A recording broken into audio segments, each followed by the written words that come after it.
تعرف تنفذ عليا؟ تعال تاخد جثه عداك ولا تقدر تنفذ، وخد الفيديو لف بيه على كل الدنيا، اللي يجي ينفذ هتفلت في وشه. لكم الحكم مفتوح، وعايز ذكر يجي ينفذ. ذكر سمعوا الفيديو وقولوا له بيقول لك اضرب دماغك في اقرب حاجه، وكلمه من 3 حروف.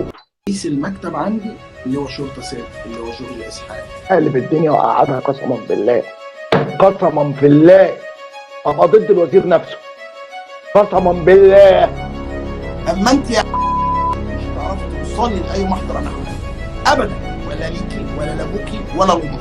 وطولي نفسك عشان انا بحارب بال10 15 سنه.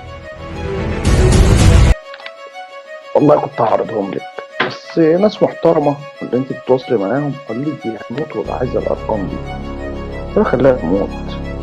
انا واخد 3 احكام على البت دي، حكم عليها وحكمين على اخوها، وفي قضيتين للفاميلي الاسبوع ده هتصل فيهم، هم في عده قواضي يعني، فانا واخدهم من فتره وساكت، والمفروض ان انا كنت هعرضهم دلوقتي، بس كلمت ناس انا بثق فيها اللي هي بتتواصل معاهم، انا قلت هتيجوا يوصلوا للقواضي اللي عليهم فهعرضها، خلاص عرفوها يعني.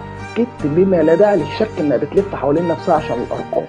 الواد عليه سنه وعليه 6 شهور، والبنت عليها سنه، وعليهم 30,000 جنيه غرامات وكفالات، والواد عليه في قضيه ضبط واحضار.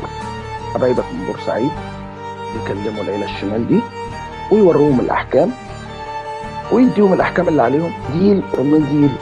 طبعا ديل الحرس الحبس سوا، اصل انا ما بعرفش اضرب رصاصه في شنك، لازم في منتصف الجبهه، خصوصا ان الاحكام في محافظات متعدده. حاجه كبيره قوي، اعلى ما عقلك يخيل لك، اكبر ما عقلك يخيل لك.